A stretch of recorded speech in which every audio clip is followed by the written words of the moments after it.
thanks for what you do with your podcast and all the rest. You're doing a great job. Hope everybody keeps tuning in. You get a lot of good info, a lot of insights, understandings of how to get strong, how to stay strong, how to use your strength. You do a great job, dude. You make things better than they are in real life, I think. If you don't follow Massenomics, y'all do it. Social media, website, everything. Massenomics.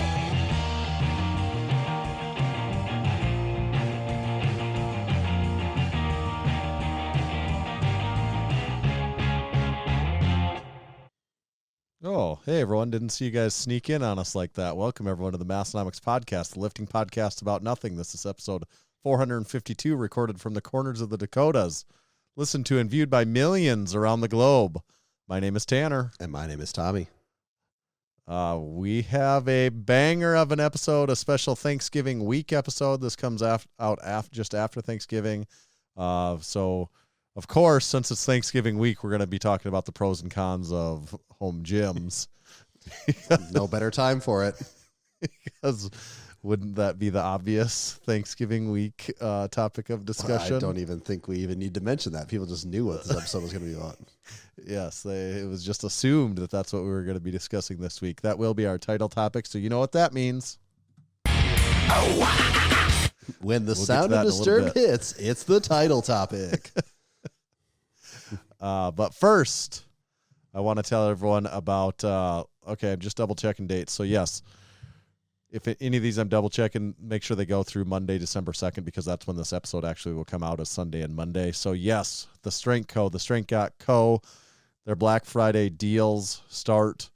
They have started as of now, actually, every recording, and they go to the next Monday to December 2nd. Here's what they got going on for Black Friday deals at the Strength Co. Spend $500, save $50. Spend $1,000, save $150. Spend $1,500, save $250. Woo. So you could save a lot of money there. Plus, free shipping on all barbells and apparel. Free shipping on barbells, that's a sweet deal. That is. Too. Not to mention saving $250 when you spend $1,500, $1,000, $150, $550. This is the move. You just, assuming you already have the plates, because if you're listening to this, you probably already have the plates. You just buy like 5 flag bars to take really advantage of that deal. Yes. And then you just have a lifetime supply of flag bars sitting in your room. Yes. Yeah, absolutely. Okay. Thanks to Strength Co. Check out all their, they got the usual stuff there, the best plates made in America. So probably your best time of the year to order a whole bunch of them. This episode is also brought to you by Texas Power Bars. And speaking of Black Friday deals on bars, Texas Power Bars has got those too. And they are going, I don't know how long they're going for sure. So you're going to want to take advantage of this. Right now, you can get the original Texas Power Bar for about $30 off. You can get the 29 millimeter Texas Power Bar also for about $30 off. But if you're looking for a deeper discount, you can check out the Texas Deadlift Bar or Squat Bar for up to let me do the quick math here, $60 to $80 off. And that is significant savings on these bars. They're all available in a variety of coatings, sleeve options, and finishes. So there is definitely something for you on there. The Texas Power Bar has been our go-to bar in Massenomics Gym for the last, basically since the gym started. It's the go-to bar. So hop on over to Texas Power Bars, take advantage of the sale. And if you're even looking for a bigger discount, they also have their Blem Bars section where you can save even more on a slightly blemished bar. Thank you, Texas Power Bars. Did you rearrange your recording studio? Well, a few weeks ago, I meant to ask you, something looks different. How far is that wall behind you? I have no understanding of depth perception when it's like actually, this. it's really hard to tell when I look at the webcam. It looks like it's like 30 inches behind you, or is it like mini feet behind you? You can almost touch. It's like an arm's length away. Okay, I didn't know if you were going to tell me it's like 12 feet away. No, it's like an arm's length away. The first stage was, all right, okay, we're going to rearrange this room to a different layout. And I put it over here. And for like a week, I'm like, I think I like this. And my wife's like, yeah, I don't think that's the spot. And then after a little bit, I'm like, yeah, this is not the spot. So what I'm going to do, actually have the whole plan. So it's in the spot right now that's not the spot. This is the spot that is definitely not the spot. So what we're going to do, we've decided, is I'm going to go back to where I was We got the layout and everything figured out. Well, actually, the layout's not really even hardly changing. I'm just getting all it's hanging on is I have to order some prints for the wall, something for the backdrop. I'm just dragging my feet on that because Black Friday is kind of a busy time of year for us. So haven't exactly. Maybe you want a giant print of the old the original Massenomics gym, like the yellow door, like behind the deadlift wall. Yeah, like where it actually like literally looks like that. It's like a life size. Yeah, yeah, where it like looks like you're in the original Massenomics gym. The yellow door. Oh, actually, if you could make that yellow door look like a real door that goes somewhere, that's what I'll do. The whole thing will just be a print, but then the yellow door will actually be a recreation of the yellow door. Attached to the wall. So this will move sometime, but I'm probably going to wait until I actually buy stuff to put on the wall so that when it is done, it's done. But the plan is in place. So now it could happen anytime between the next week and year. So stay tuned. Big Ben posted the Mr. Deeds Butler in our Discord, and it just reminded me this week, my 6-year-old daughter, I had like surprised her or something, and she goes, "Oh, you surprised me." And I said, "Vede znigi." And she said, "What?" I said, "Vede znigi." And she's like, "What are you saying?" And I'm like, "I'm saying vede znigi."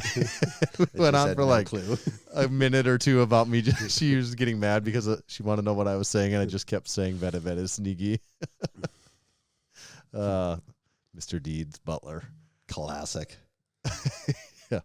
Okay, so we talked a few Black Friday deals already. I think it's important to mention our Black Friday deals, the Black Friday drop. We call it the Black Friday drop, but really it's a Friday, Saturday, Sunday, Monday is kind of the big time. And we talked last week about what we got, but just in case you missed it, Tommy's wearing one of the new shirts. I haven't actually worn that shirt yet. How is it? Very nice.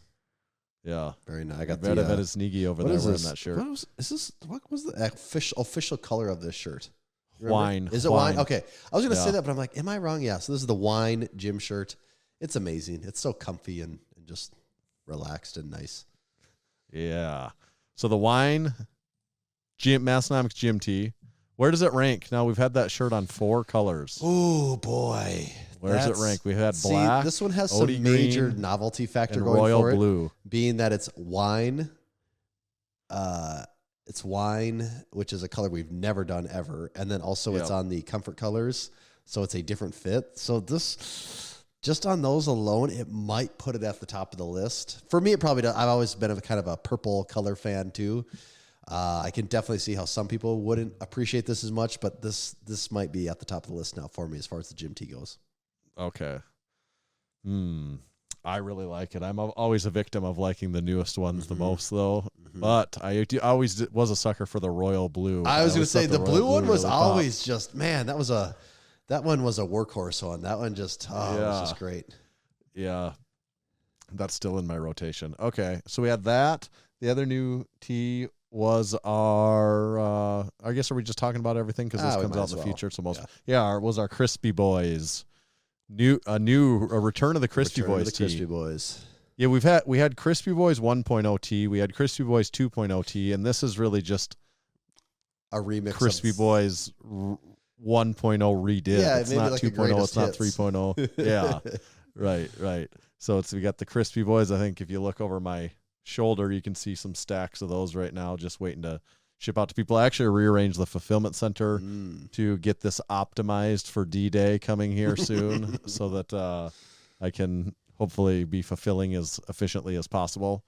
And those are the 2 new tees. One of the pairs of shorts is still secret. You have to be in the crew to be able to get that pair of shorts. You'll only know about that pair of shorts if you're a crew member, and if you are a crew member, you know what we're talking about. The other pair is the all-over print mesh shorts, which I don't know how else to describe them other than that. How do you describe them, Tommy? Yeah, it's just got a full print all over the whole thing. It's black and like a dark subdued gray. So yeah, it's gray. like a subtle. Yeah. It's a subtle. Like from far away, people might think you're just wearing black shorts, but when you're a little closer, you can definitely tell there's a little more going on with the design. Yeah, they're awesome. I wear those all the time, and those have the Massenomics written on one thigh and the Massenomics circle M logo on the other thigh. Pretty gangster. Yes. Pretty gangster. Then we have the crew neck sweatshirt lifting department. We have the zip-up hoodie in the Massenomics zip-up hoodie. First zip-up hoodie we've had again for a few years. A long time. And then we have the Massenomics patch hat. This is on a Richardson black hat. And then this patch is actually 100% embroidered. Mm-hmm. All the details are embroidered on this one. It's kind of slightly different than other patches. There's just a slightly higher level of detail on this one, I would say. The detail. It's all in the detail's details. high, right? Very high. Don't even get me started on the details. Yeah. All I got time today is talk about the details. Do some people say details? I mean, some people definitely do. I don't know. Maybe we'll have to ask British David. Maybe that's a British The thing. devil's in the details. Yeah.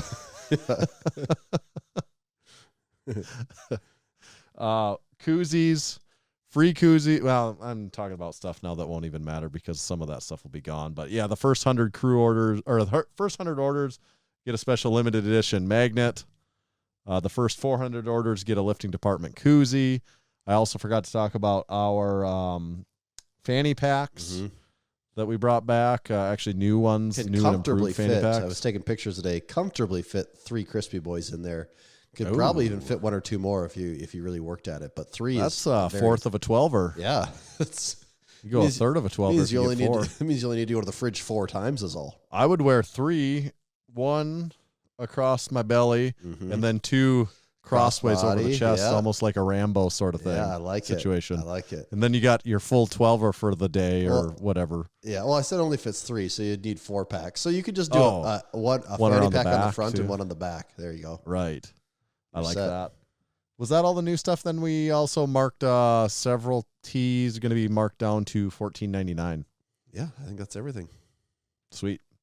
So please, if you haven't bought anything from the drop already, which you probably already have, but maybe come back a second time. Maybe come for the first time if you haven't already. Haven't yet. It is our most important sales time of the year. It's where our nuts get nutted. So please help us nut on the Black Friday drop. Right? Please help us. Your helping hand can help us. That was our sales pitch, at least this particular sales pitch of this part of the episode. There will be many other adjacent sales pitches. There's more to come pitches here. where that came from. It's all really a sales pitch if you listen hard enough. Basically. Yeah. What do we got next? Oh boy, there's a lot on here. Okay, one final thing since we're on the topic of Black Friday here. Do you have any planned Black Friday purchases? You know, I know years past it used to be, all right, so and so's running a sweet deal, or I know they're going to have a deal. I'll wait. I'm going to buy this then. I didn't know if you had any of those in store for this year.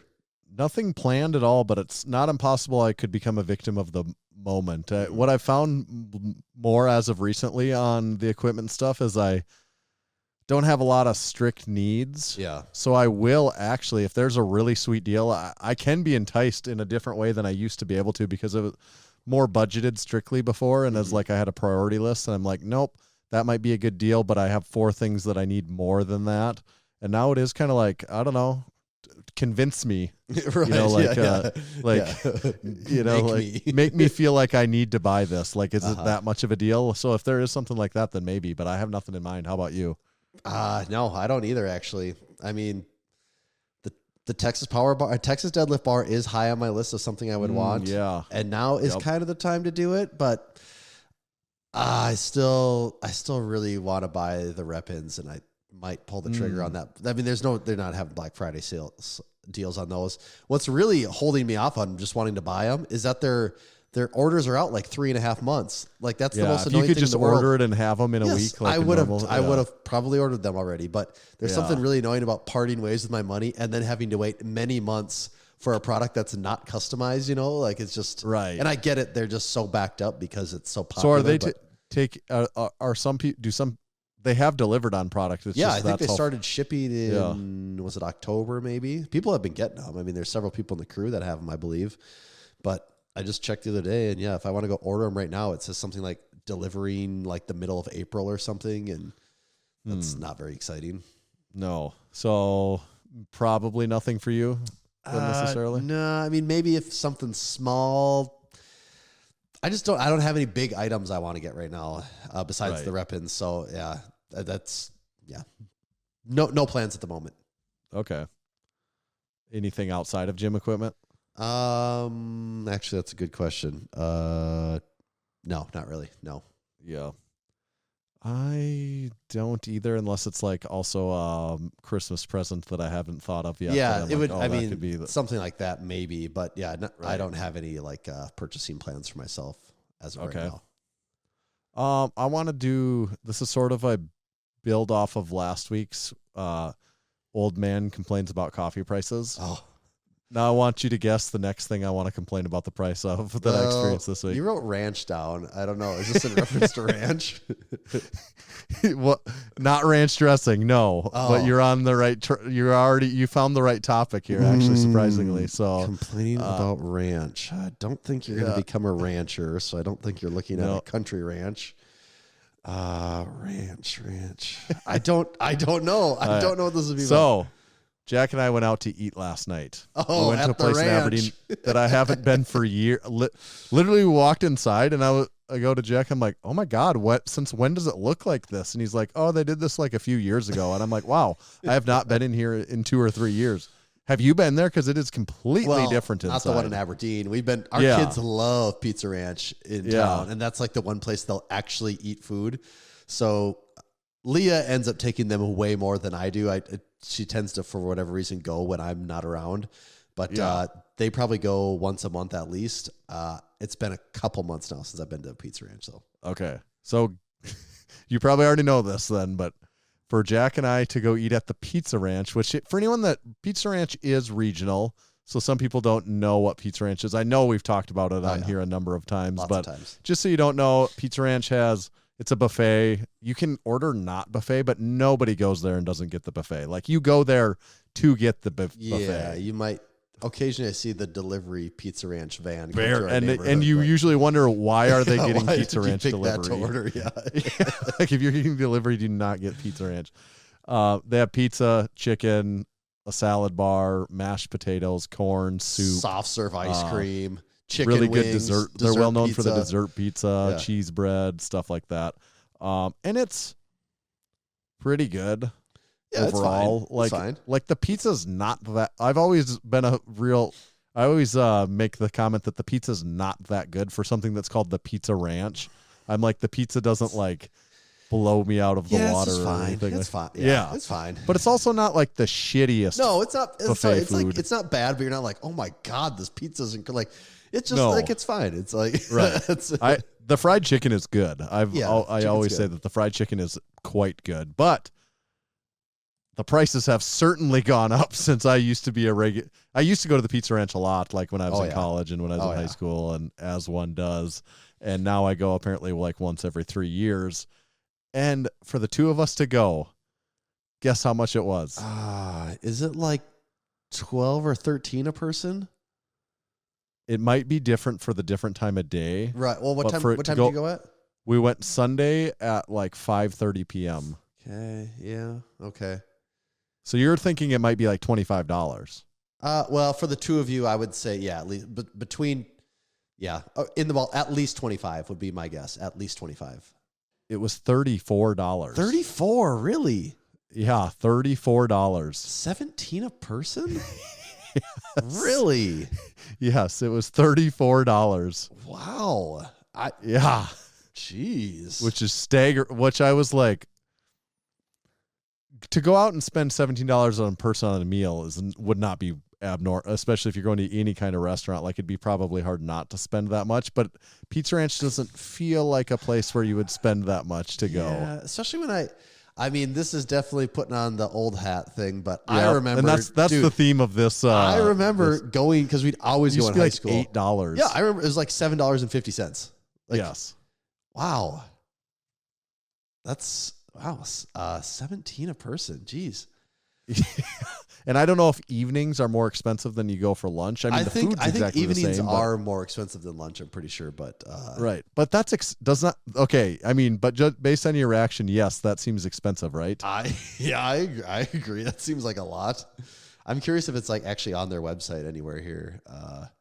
And like can towns change that depending on, I suppose so. What I they don't think know. the market will bear for their But you wouldn't think Aberdeen would be the place like, yep, here's where we get to really rake in the pricing model. Yeah. Wow. I don't know. I do not know, especially when you consider like, all right, I don't know. That just seems like a lot. Yeah. Yes. I'm just flabbergasted. Yeah, good. I'm not alone then. Every week I'll come back with a new thing that I'm like, does this seem right? You're like, I've been maybe exposed. some weeks maybe you'd be like, no, that seems correct. Yeah, the coffee one didn't catch me off guard at all. This Right. one apparently has, because maybe I'm not the one paying when we typically go. You have to look next time. Yeah, and follow up. I'm very curious here. Be like, you have to pay attention to the pricing sign, because to be honest, I didn't even look at it really. I just walked in, and it wasn't until she hit me with it that I'm like, wow, it's almost $40 for the two of us to eat here. It doesn't show. I can't seem to find it on the website anywhere. So it's like a really fancy car. You don't even list the price because if you have to ask, obviously you can't afford it. So, they put the price of their pizza are very out there, but the price of the buffet is not. So maybe there is a little more discretion. Maybe that is the case, where there is a little more leeway to pick the price of your buffet. I don't know. Interesting. Okay. Do we want to touch on any other? Oh, what do you got a can over there? You drinking anything this week? I am drinking a little something this week. Got the lime LaCroix. Oh, I think I had this a week or two ago. It's the Waterloo Raspberry Nectarine. Mm-hmm. In this fine lime green koozie. Mine's not lime green, but my koozie is. Keith put a little something in the Discord. It said buffet prices range from $9 to $14 per adult, depending on the time of day and location. Also, probably depending on that being 10 years old. yeah, the 17.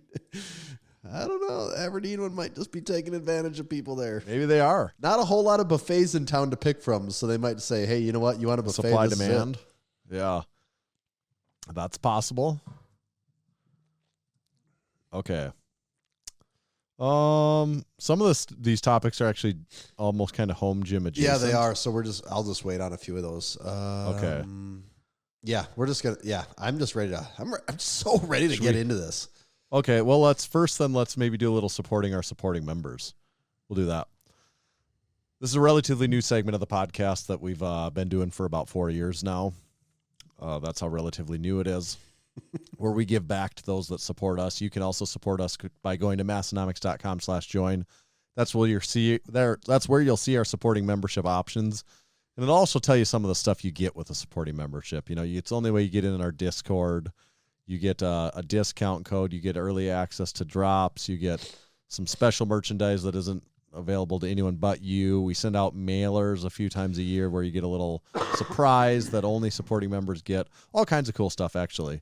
But one of those other things is we talk about some of you each week on the podcast via the segment. So this week, everyone please give Big Toby a round of applause for making into the Massenomics Hall of Fame, being the 33rd member of the Hall of Fame.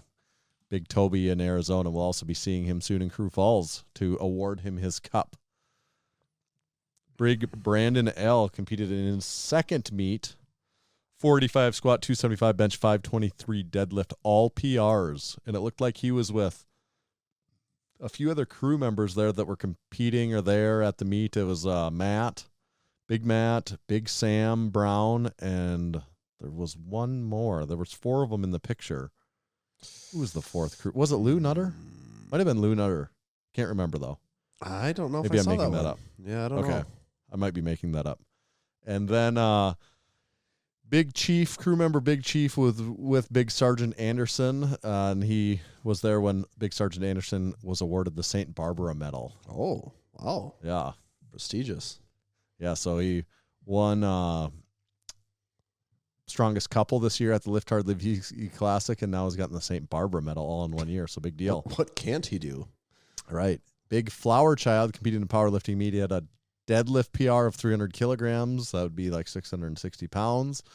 Also had a bench PR of 190, which would be 424 pounds or something like that? Making that up. In that ballpark. Yeah. You're within 190 is what, 380 plus 38? 418. 418. Okay. Not bad. Not bad at all. And this week, also make sure to check out the Unpaid and Underrated podcast. It's our bratty little sister podcast. You can find it everywhere you listen to podcasts by searching Unpaid and Underrated. And head over to Juggernaut AI.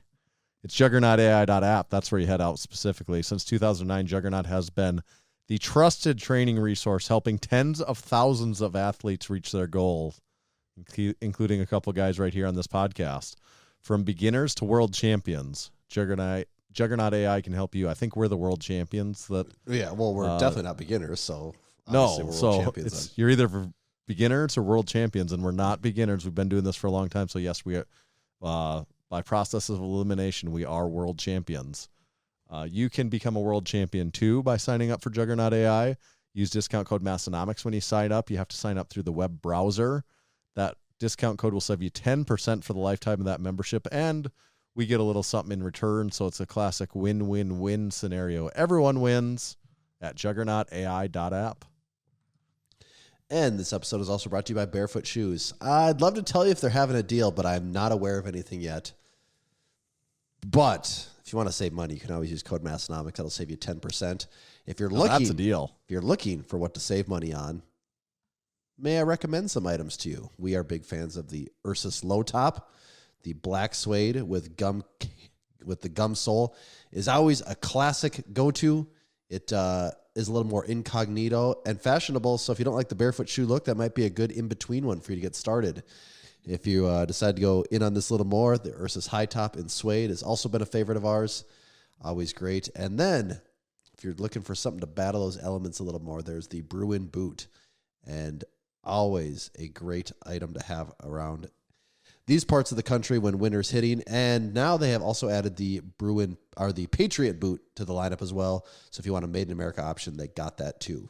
Head on over to barefoot.store. Make sure to use code Massenomics and you can save 10% on your next order. Barefoot.store, code Massenomics. Thank you, Barefoot. Okay, this is not an ad, but this is just an order that came in live as we're recording, and I just want to read this. A lot of people like to leave the order comments. Oh, yeah, wow. And we had the lifting department shorts in royal blue and Odie green. There's still a few of those around, and we also coming out with the new shorts here for Black Friday, and they're all on the same blank that we've been going with, the same as the squat shorts were our first one with this blank, and we really like them. If you haven't heard us talk about it, like these shorts are kick-ass mesh shorts. I think they're like as good of mesh shorts out there as you'll find for a number of reasons: quality, durability, everything like that. So here is an unsolicited review on the shorts. That's right. You want to know how much I thought about the green lifting department shorts after just one workout? Yep, you guessed it. I'm getting the blue ones for me and my main training partner. That's how good they are. For real. You'd have to be a real horse's ass son of a bitch not to get these shorts. I mean, really, don't be a fucking idiot and just buy these shorts. We used to be a proper country with proper lower body garments. Gee, damn it.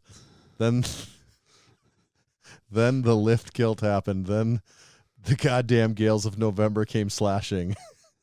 That's when it happened. The wind in the wires made a tattletale sound, and a wave broke over the railing. And when afternoon came, it was freezing rain in the face of a hurricane west wind.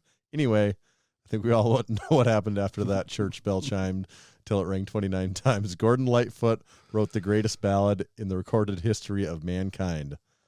It goes on a little bit, but excellent review.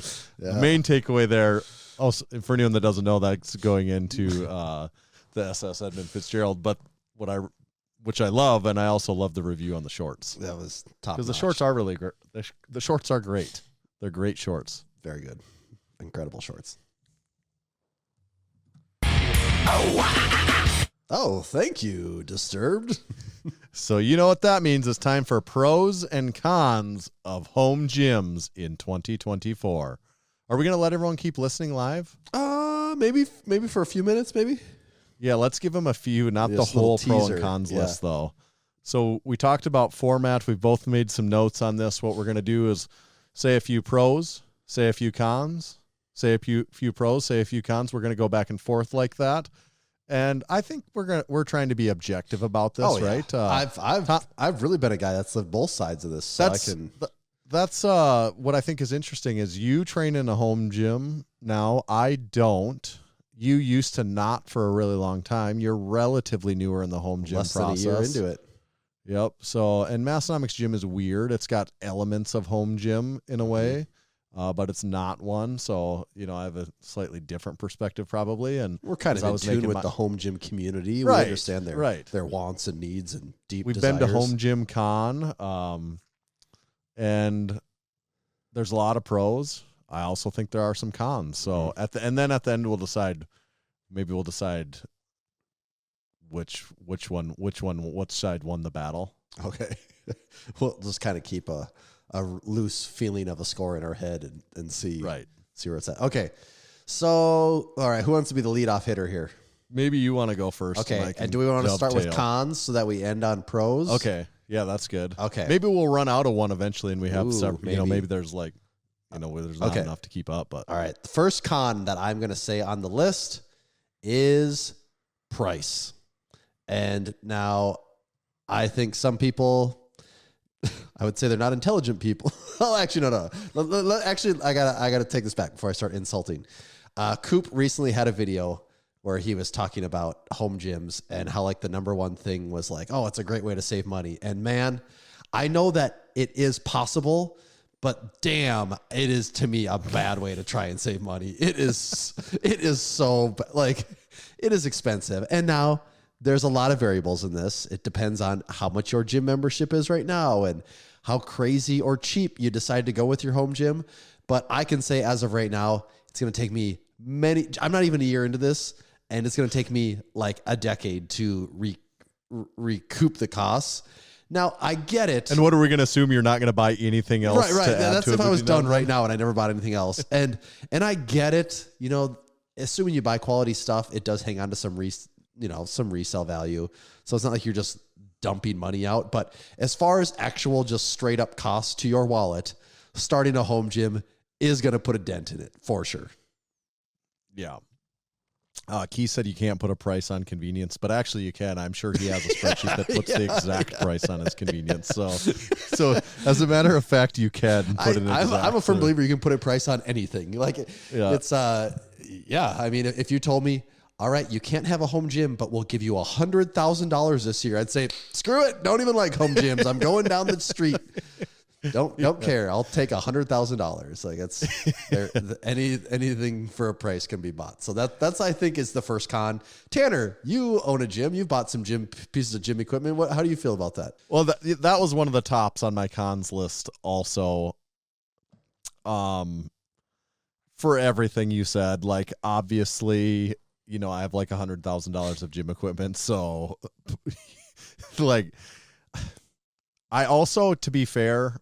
Now transitioning just slightly, I did write it as a pro too, because you could do it. You could do it. For someone out there, to be fair, they could do a home gym in a way where the price is a pro, where they do it so you could budget friendly. Be a person. Yes, you could also be a person that lives in a big city, and you might go to a crazy CrossFit gym where it's $200 a month, that. And you have to commute, and maybe it's more significant. We do live. There's a cost. Yeah, and maybe there's this in other areas, but. Cost of living is relatively low in South Dakota compared to other places. So gym memberships aren't, for the most part, crazy expensive here. And a lot of our listeners are into strength training in the sense that they like to squat, bench, and deadlift. And some of that stuff gets kind of expensive, but maybe you're the type of person that, their idea of a home gym is some dumbbells, a pull-up bar, and a bench. Right. And it's what do they need to pay $60 a month for a gym membership for? More times than not, especially with the people we're talking about with home gyms, it's not saving money. Obviously, I would say that's a con. That was one of the tops of my list. To be fair. All right. Is it pro time? Do we got the first con? Yeah, let's do a pro then. Okay. What do you got for a pro? I'm gonna say one of the biggest pros right off the bat is just straight up time saving. That's the number one I put on my list. That was the drive for me to do this. Like, yeah, it's nice to have better equipment and have your own space and all that, but the biggest one for me was as a person that runs two different business or is part of two different businesses and has two kids and a wife and a dog and wish I had more of a social life and also try to consume some content that I'd like to and just have some fun. Time is just stretched to the absolute max. And I can say that having a home gym has made lifting easier. I definitely have had on any given month, a lot of sessions that I wouldn't have normally been able to get in on that day if I didn't have a home gym. So, time saver. I mean, to me, that's almost actually what you're paying for is the time savings. Yeah.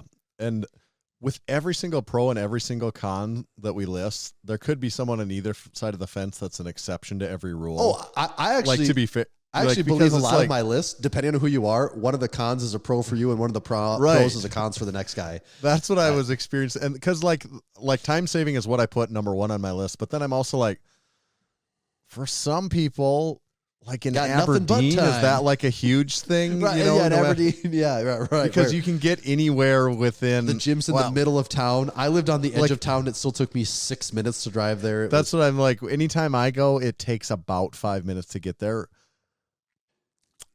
5 minutes to get, so it still adds up though when you're on an extreme time crunch. Like you get there and you got to get going. Massenomics also has the benefit of you have a locker, so you can kind of just walk out the door and go.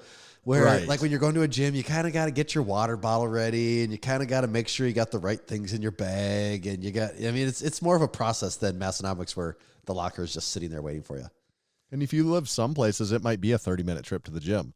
So you're easily talking about an hour to make the trip each day that you want to go. So in a week, that could be 5 hours that you saved on commuting, which is very significant. Mm-hmm. But there again, if you're some single 22-year-old dude, what do you care? It doesn't matter. Yep. And I would actually say along the lines of saving time, we're talking about just the commuting part here for the most part. The other big one is that, and there's not much of this at Massenomics Gym, but the other part of time saving is you're not sharing or waiting on equipment. So if you are someone that's kind of a separate pro then, really, right? But I mean, it does fall into the time saving. Sharing. Is that like if you go to the gym at 5 o'clock, like I would know that if I went to the gym at noon, the last gym that I went to, actually both of them, if I went at noon, basically had the place to myself, I didn't have to worry about anything. If I, for whatever reason, went later in the day, things got busy, I couldn't get away, and I don't go until closer to 5, I know there's going to be a ton of people there, and there's 2 benches. There's a good chance one, if not both of them, will be taken. For the most part, people aren't very serious. It doesn't take them too long to get through, but every once in a while, someone is on both of the benches for way too long, and that really sucks when you feel like you got to rearrange your workout or your main lifts around other people. I think that's really fair to be a separate bullet point too, though, like to add it to the list because it is a time thing. It also just is like a whole separate annoyance though, too, where you're just like, this is just like messing up the vibe of my lift by having to wait for someone else. Like it obviously takes time, or I can switch and do something else and then it doesn't cost more time, but it just pisses you off when it happens. Oh, it does. Like, it does. It's like, especially like especially when it's like people that are just dicking around. That's when it's the worst. It's like, come on, what, you're not doing anything here. Okay, well, that's good. What about, should I do a con? Back to a con? Yeah, let's hear it. What do you got? Okay, I'm going to say this could be one of the biggest ones for a lot of people is the social aspect of, the home gym. Where it's out there again, it could be for a pro to some people. If you're someone that doesn't want to be around people, that's a pro. But in my mind, when I think about it, I'm like, well, maybe eventually it's a con because you're just like, I'd like to lift with somebody else or something like, that's what I think of that as a more of a potential con than a pro. But for some people, it would be a pro. Yeah, and this is one I had the exact same thing on my list that I felt like depending on the person could go either way. But I also had another aspect to this because the lifting alone, it's not just the social part, it's the lifting alone. And part of lifting alone also comes the motivation. And some people, when they're alone, don't lift very well. They're either not motivated or they're afraid to go for lifts that they should be going for.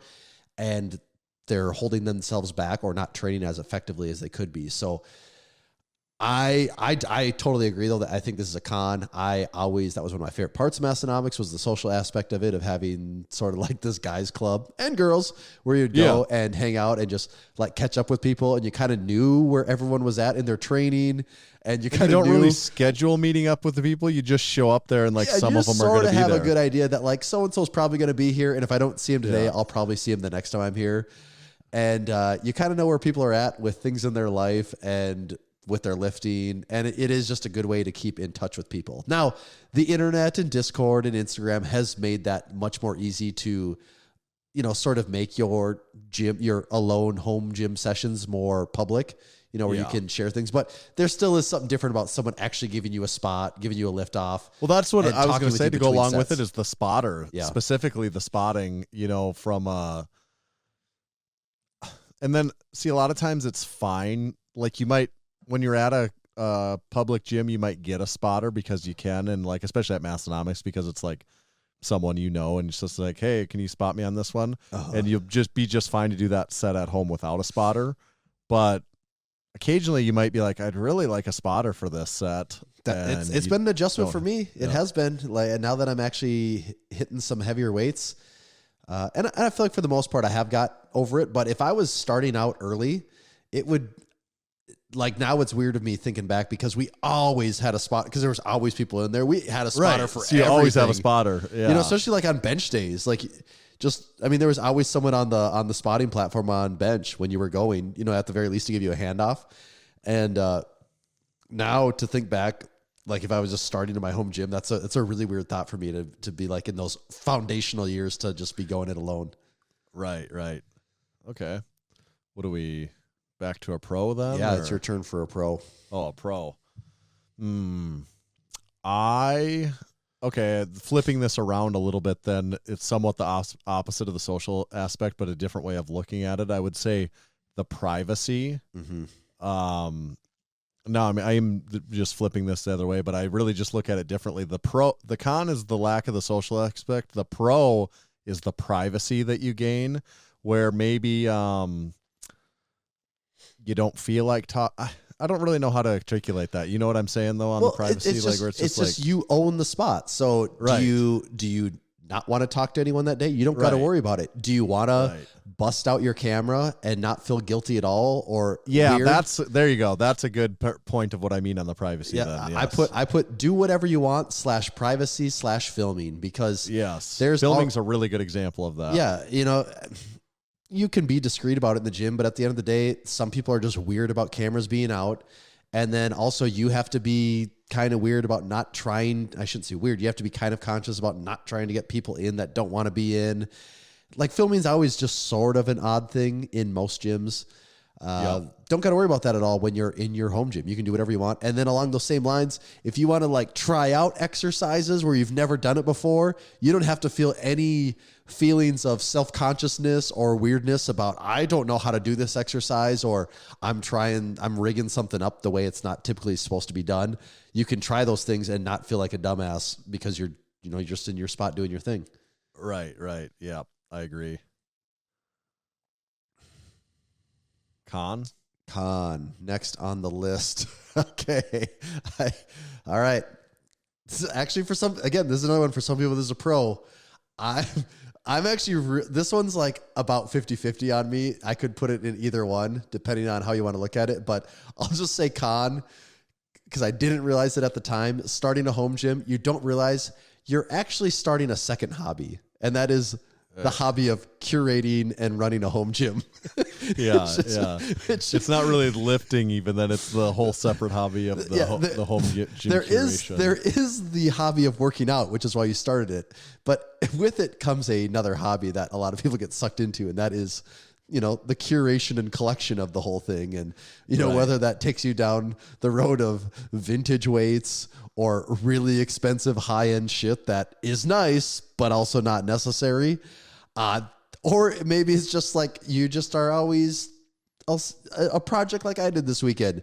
You're just kind of moving around the floor plan and moving mats and like putting things on, like you're part interior decorator now. And here's what I would say about that makes it, when I think about it as a con, is depending on your goals, but like I would say we share a common goal that we like to go to the gym because we actually do want to get stronger. You know, sometimes that's not what's happening, but like that is kind of the goal of it. Like there's a goal here, and like sometimes that can get in the way of it, that you're like, good, an excuse for me to not work hard because I can just like think about this instead. I have a mental thing where hard. I cannot be doing any of the tinkering things while I'm at the gym because it's just way too easy to just mentally be out of it. And be like, I just took 12 minutes off between sets. No, I can't be like, maybe I should move this around and the second I do that, I've totally moved away from like focused lifting brain to we're just chilling and having a good time. Like I can't mix the two. That it's not how I work at all. So be aware. That was one that maybe caught me by surprise the most, is I thought, all I care about is just the lifting. And then pretty soon I'm like, well, I need to know what's going on here. I got to have, this and this, and I got to be thinking, like you're always thinking about what the next thing is, and you got the list and you're planning, and then you're always like, could I optimize the space? If I move this over, could I do this? And then, does that open up room for like, you're just always scheming about the next thing. And you don't do that when you go to a gym. When you go to a gym, the shit's there. You just use it. You just use it. You're not supposed to be moving things around and changing things. So be aware. Yeah, unfortunately, I have that as an issue also, even not with a home gym, but as Massenomics gym, that is like the constant battle is like quit working. Like I came here, it's my one time to get a lift in, but I also really have this small project that if I don't do it now, when am I going to do it? Exactly. Yes. And it's like, that is an annoying. It is a nuisance in the way of getting in the way of training, I think. Yeah. But that is one, though, that like I'm listening as a con. Like I don't get me wrong. I do enjoy that stuff. You just have to be conscious of it. Also depending on what your goals are and what you're trying to do. But there's some people that lean into that hard and love that. Like I think some people don't care about the training though either. Their hobby just is the collection of the, reality. They don't care about the training that much. Yeah. The training is something that happens, it's a thing, but it's like then they probably didn't realize it at the time, but when they started a home gym, like their main hobby became the home gym. Right. And I can which is okay if that's what anyone can do that if they want to. Totally understand how that can happen. Like I 100% now that I've started going down the road, get how people get there, and I can see that. But just being aware that is absolutely a thing for a lot of people. Yes, I agree. So that was a con.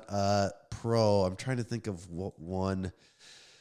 Okay, so this one all right. So we said the no waiting, no sharing kind of. Here's a pro right here. Depending on the gym, a pro of a home gym can just be the overall quality of the gear that you have available, because you are the curator, you are the purchaser, you are the decision maker. You get to have nice stuff. In one area, at least that I've noticed around here, that a lot of commercial gyms really skimp on is barbells. And there's just something about having a nice power bar, but then something that's actually aggressive. And then if you want to get into the specialty bar game, most commercial gyms suck at the specialty bar thing. So having a home gym gives you just way better access to the barbell thing. The one side you do give up a little bit on equipment would be the machines. Typically, a commercial gym is going to have better machines, but machines have always been a very, very secondary part of my training. So in my case, that really didn't matter a whole lot. The one machine I do got was the primary machine I would use would be a lat pull down. I'm going to say the biggest pro of a home gym is overall gear quality.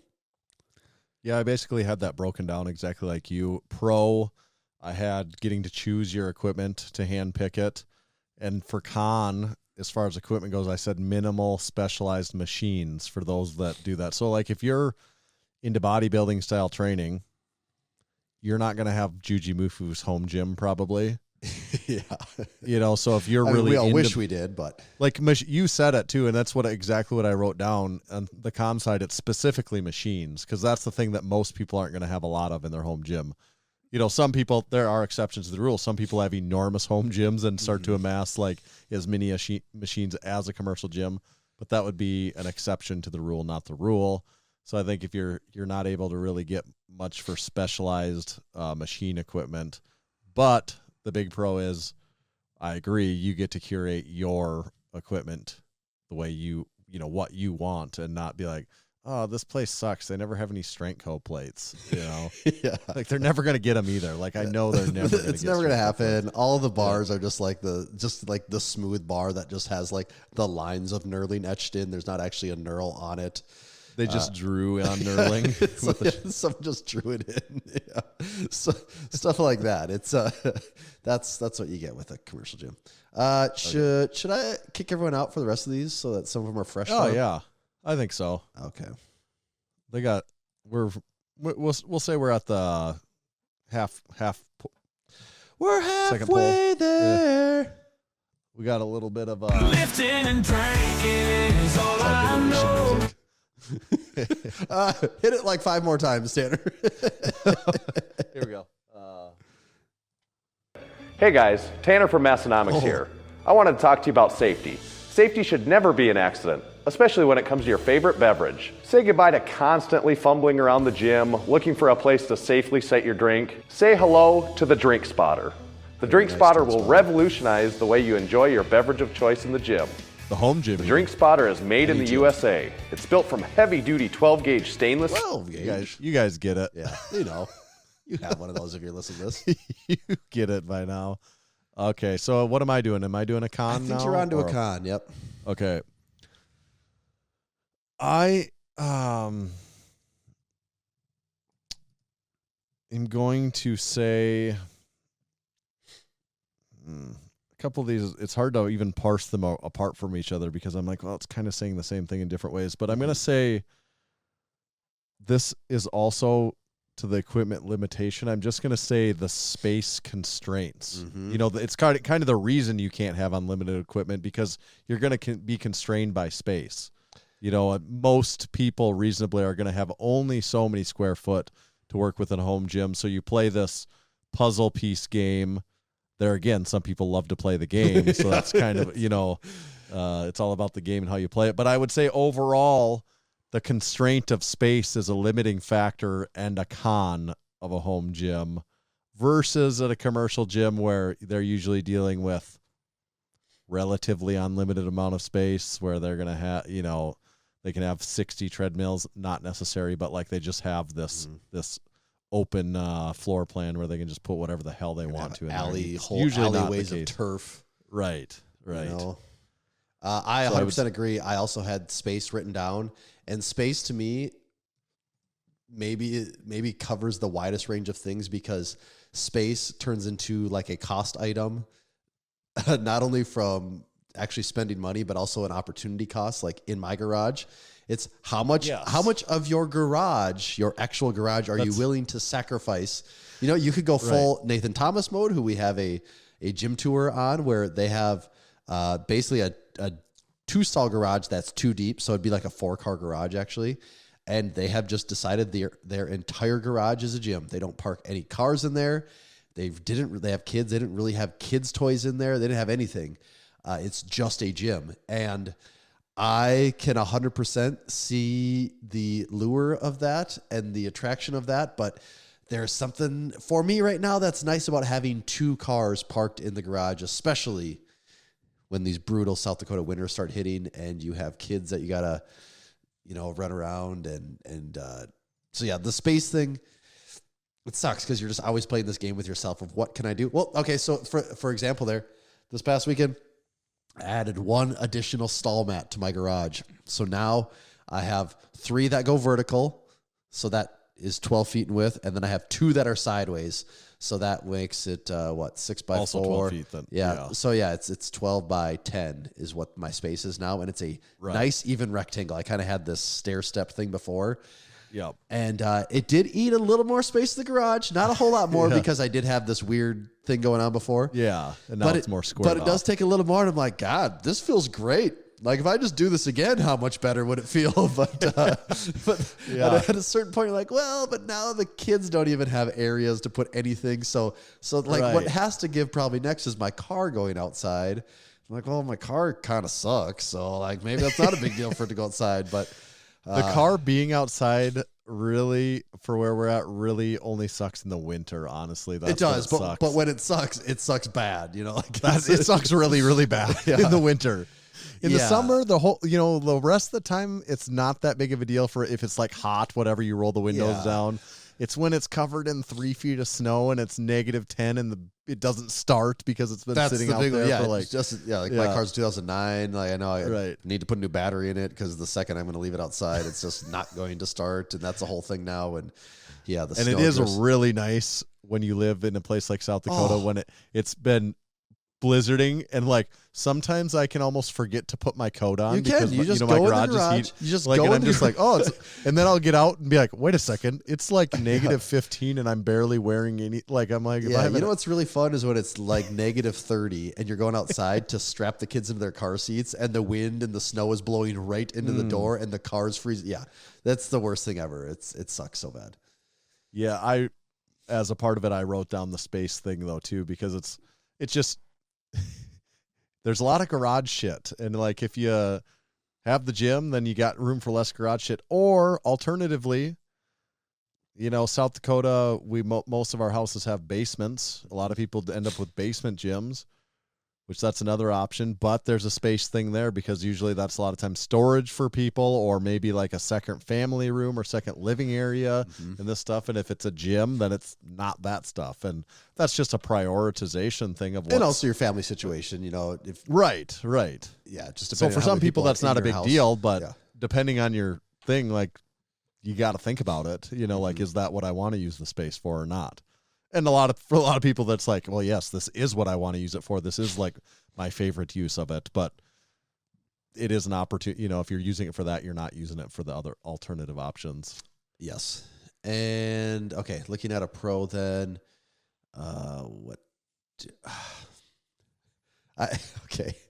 here's what I have here. This is one I was actually really torn on if I should put this as a pro or a con. Yeah.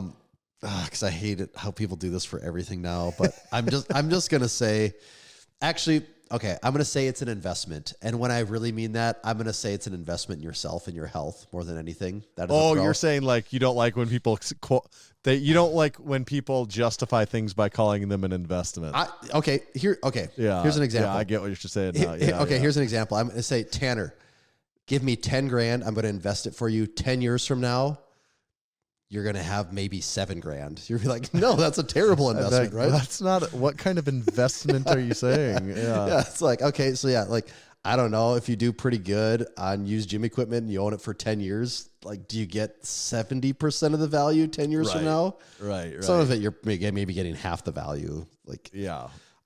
So as far as actually money goes, I don't think it's that good of an investment. People like to say that. I also don't like the mentality that people think everything is investment now. It's like, you know what? It's okay to have hobbies, like not everything is. It's a weird justification to justify doing anything. As you say, it's an investment. Like things can just be fun. Like I collect guns because they go up in value. Yeah, a gun doesn't need to sell them. Also, what goes up in value way more? It's like the market. Mutual funds. It's really easy to Index liquidate funds. the market. You have 50 guns. Okay, which I'm not saying don't buy guns. I'm just saying also, is it really like? Are you doing it because it's this is like the best? Like I can't imagine a better. No, and just things that fall into this investment trap would be like fashion things, like handbags, shoes, designer clothing. It's like, okay, really, that's what you're investing in? Equipment. I think it's like anything where you're buying quality stuff is that there is some resale value associated with it. Like we have all this camera equipment and gear here, Tanner. I don't think of any of this as an investment from a money standpoint. 5 years from now, it's worth half of what we bought it for at best. Right. But yeah, I guess it's an investment in yourself. People say it's an investment in your health and stuff like that. But if we're talking pros and cons of the home gym versus commercial gym, I don't know if it's a wash almost though, because I'm like, you get a gym membership, you should be able to make that same investment in yourself. Yeah, and that's why I'm saying the pro to me is the investment in yourself, in your health. Like that's what it's all about. Because if you're spending money, if you're dedicating an area of your home to it, I think that means you're taking it a little more seriously than the average person. Right. And right. You're more so maybe it's like you're more likely to use it. Maybe like to me, that's the pro. You're more likely to actually utilize the stuff because you spent this money on it, used part of your house. Like I feel like there's more of an obligation. There might be more of to a actually guilt fucking factor, do like, something. Right. Convince my wife that I need all this space and spend all this money. Right. Like I'm gonna look kind of like a dumbass if I'm not out there actually Right. doing anything. So yeah, that's why I do think it is an investment from a point of your health. Is it an investment from a financial standpoint? I don't really think so. It's insanely expensive, a lot of it, but can you sell it back at the price you bought it? No, just like at Marketplace. There's all types of stuff where people are trying to sell it for what they bought it for. It doesn't move. You start looking to that 50% off range, then you could probably do it, but that's also not really a good investment. I don't buy all the Massenomics gym equipment thinking that I keep track of what I've got and what it's worth, and I use a relatively discounted rate of what I think that my value is on that when I'm when I put it on the balance sheet. Like it's discounted pretty reasonably, because if I said, no, if I really had to get rid of all of this stuff here in Aberdeen, South Dakota, what am I actually going to get for that? And how hard is it going to be to sell it? And who, and how much of your time, how many years of your time do you want to spend offloading all of this? Yeah. And how many misconnections on Facebook of people not showing up and deals falling through? Like at a certain point, you're like, oh yeah, I made an additional 10% and it only cost me 50 more hours of my time. Yeah. I'll do another pro as long as we're on the pros here. Mm-hmm. I think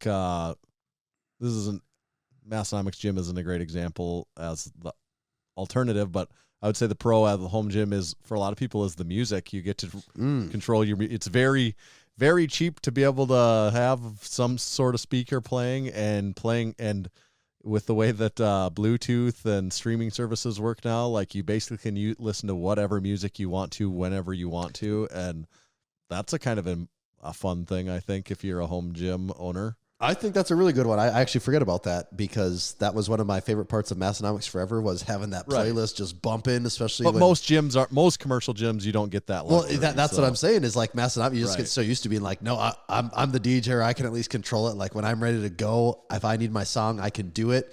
And then you go to a commercial gym where it's anything from like just the regular ass radio to the same classic rock station that plays every single day, and you hear the same songs, where you get kind of tired of it.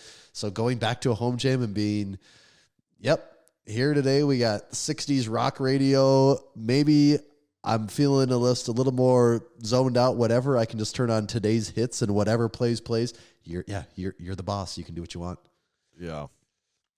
And one more, even just along those lines, that just another little minor thing. I'm like, this is kind of like the music to me, but the decor. You also can have, or like vibe, like you get to, with your complete control, you get to control the decor or the overall vibe, where it's just like, you go to a commercial gym, some have a good vibe, some have a lame vibe.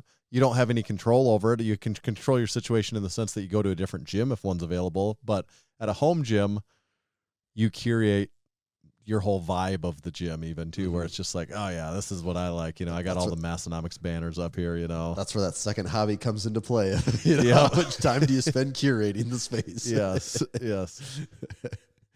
Okay. One other con I have is garages and basements. We kind of talked about this, but specifically, those are usually the most common two places that someone has a home gym. You could have a shed. It's a bit of a different wild card, but I would say in a basement gym, you have ceiling height constraints for most basement gyms, and also just space constraints, because getting things into a basement, getting in and up and out of the base. But yeah, so we know Massenomics is a basement gym. We're very familiar with the getting things in and out, and sometimes how much that can suck. Yeah, so you have that in a basement, and then the other option, your garage. Depending on where you live, the climate control is it's not that it can't be controlled, but it's just, I think it fits in the cons list that either you have to pay to situate it or deal with the conditions. And it could be you live in Arizona and it's 110 degrees and you just deal with that. And maybe some people don't mind it. But I would say overall, it's a little bit nicer to live somewhere where it's about 70 degrees than if it's 100 degrees or if it's 40 degrees. And I had this exact same one here. I wrote battling the elements, because that can mean a lot of things, especially in South Dakota. One of the examples you used there was if you live in Arizona. I believe when we're at Home Gym Con, we talked to Mike, And he had said, he lives in Arizona. I think he said that he has insulated. Nice like Mike? Yep, Nice Like Mike. That he has From insulated. the Do You Even Lift for Row podcast? That's the one, that he had insulated his single garage stall and then has like a window unit air conditioner or like a portable air conditioner and then he said he also had to lift at 6 a.m. because even then it was still like 90 degrees in the garage, but later in the day it'd be 120 or more. And that's actually straight up not safe to lift in that, Right. And as far as us here, my last summer, there were some days that were really hot. Once you start getting in the 90s here with some humidity, I know for a lot of places in the country that's not bad, but when you don't get very much of that, it's hard for your body to get used to it. And it wasn't too, there was definitely days you got hot. I had the fan on full blast standing right by it, and as long as the air is moving, you're usually pretty good. Yeah. But also with that, there's some bugs. It's not Aberdeen bugs, but there's some bugs the around. bugs, So yeah, you got to that's think true, about that a yeah. little bit too. You might see a spider or something like that you got to deal with. But that would be the summertime side of things. Now, the other side of it is the winter. And that is when things can get really brutal. And that's where I've been trying to make some plans here. And so I'm happy to say I do have a plan in place, Tanner, because For Crew Falls. Because Actually, the time this episode comes out, that's what I was just looking. This episode comes out the very beginning of December. Mm-hmm. This will be the week of Crew Falls, won't it? Yeah, the week this comes out, we'll be meeting with everyone in Crew Falls by Friday the 6th. Oh, we actually might have to talk about that some more before we end the episode here. Yeah. But, all right, the temperatures in your garage can vary wildly from having no insulation, which basically means you're just protected from the wind, to having insulation and no heat, to having insulation and heat, which just means it's another room of the house. And those things can all happen to someone. I wanted to put a heater in my garage. Actually, now thinking back, okay, we built this house. This house was brand new. We were the first people to live here. Yep. And at the time, it's like, no, I don't have a home gym. I'm not a home gym guy. Why would I ever think of that? And had I known that, would have just put the damn natural gas heater, had the builders do it. I mean, half the ones do it in new homes anyways. They didn't do it on this one. Should have just done it from the start. That's what should have been happened. So finally decide, okay, I need a heater. And I start calling around places and start getting quotes, have people come here. Cannot get a quote for a natural gas heater in a 3-stall garage for less than $4,900. And like $5,000. I'm like, I know the heater you're using, the thing's like $800. Like that's retail. Your wholesale's probably less. I'm like, where's the other like $4,200 going? This isn't a week-long project. This is like a day project, isn't it? Tanner, you put one in your house. Fast. I'm like, is labor $500 an hour? If it is, tell me. But I couldn't do it. Like I could not bring myself to spend $5,000. Like that's basically how much I've spent on my entire home gym. And I could not bring myself to spend $5,000 on something that I consider, as an example right now, it is November 25th. I worked out today in my garage with no heat. My garage stayed 50 the entire time. It's insulated well. It's staying 50. I'm like, I'm already through November. So I'm like December, January, February. Actually, last year in December, it rained on Christmas here last year. Which means it's still going to be 50 in my garage. I'm like, realistically, if this was like last year, it would mean I would need heat for January and February and part of March. I started lifting my garage March last year without a heater, and I was fine. Right. So I'm like, I just can't bring myself to do that. Well, talking to my father-in-law, he's an electrician. He's like, I just put a new 2-stall up. He goes, all I did is I wired in my electric heater. He goes, so when I want to go out there for an hour or two and work on my car or whatever, I just turn it on, let it run for a half hour. I go out, it's warm. It runs for a little bit while I'm there. When I'm done, I turn it off. And, because the labor's free, the material. That really helps out the scenario too. So he's like, for $500 we could probably have that heater in, and I'm like, God, $500, I get it, electrical heat's way more, but also $4,500 of heating. Does that take me 5 years to get there, 6 years to get there? Right. So he's coming for Thanksgiving here in 2 days, and he is installing an electric heater for me, and I'm excited to have it. Do you have the heater? He has it. He did the whole thing. Okay. He did. Because I messaged him. We were talking when he was here. He's like, yeah, I'll look into some stuff for you. And then I didn't hear anything from him. And I'm like, hey, did you ever find some options? He's like, the heater's already in my truck. I'm like, oh perfect. Nice. Okay. Yeah. So I'm very excited for that to happen because, like I said, not bad right now, but it will be nice to know that if I ever need to crank it up, the option now exists. Yeah, that will be very nice. Well, because there will be parts of the winter where without would be like, I'm not like super. I'm not like trying to save crazy amounts of money here. So like, yeah, if it's even if it's like the difference between 45 and 55 is big. You know, like when the gym is 55, like.